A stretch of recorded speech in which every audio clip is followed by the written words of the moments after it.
మా ఇద్దరు గొడవలు అవుతాయి. బేసికలీ మా ఇంట్లో సిచ్యువేషన్, నాకు నిత్యకి ఏం సిచ్యువేషన్ అంటే, మాకు గొడవ అయినప్పుడు మేము ఒక పాయింట్కి రావాలని కోరుకోం. ఓకే. నాదొక డిఫరెంట్ మైండ్, నాదొక థాట్ ప్రాసెస్ వేరు. My wife's thought process is different, తనొక డిఫరెంట్ మైండ్. మేము ఒక పాయింట్కి రావాలని కోరుకోం. మా థాట్ ప్రాసెస్ ఈక్వల్ లెంత్లో ప్యారలల్గా ముందుకెళ్తుండాలని కోరుకుంటాం. ఓకే. ఒక పాయింట్ రావాలి అంటే నేనన్నా గెలవాలా, నువ్వన్నా గెలవాలని వస్తుంది. థాట్ ప్రాసెస్ ప్యారలల్గా నడుస్తుంటుంది. అప్పుడు గొడవ కంటిన్యూ అవుతూనే ఉంటుంది కదా. గొడవ కాదు, thought thought process. Process. Okay. గొడవ కాదు, ఒక థాట్ ప్రాసెస్, నీది నా థాట్. గొడవ అవుతున్నప్పుడు, నాకు నిత్య గొడవ అవుతున్నప్పుడు జనరల్గా లేడీస్ ఎమోషనల్గా డీల్ చేస్తారు ఒక problem.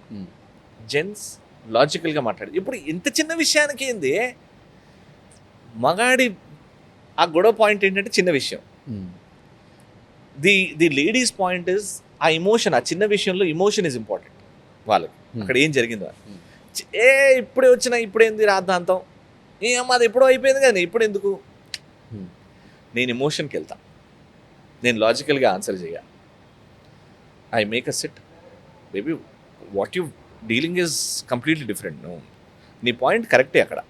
No the way you feel is also right. అక్కడ అట్లా తప్పయింది, బట్ దాన్ని ఏం చేయగలుగుతాము ఇప్పుడు, దాని గురించి మాట్లాడదాం.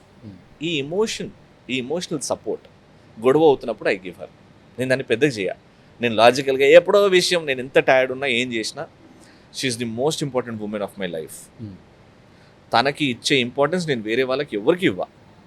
అది బాగుంటే నా లైఫ్ బాగుంటుంది. కాబట్టి I deal with her in such a way how she wants to be dealt with.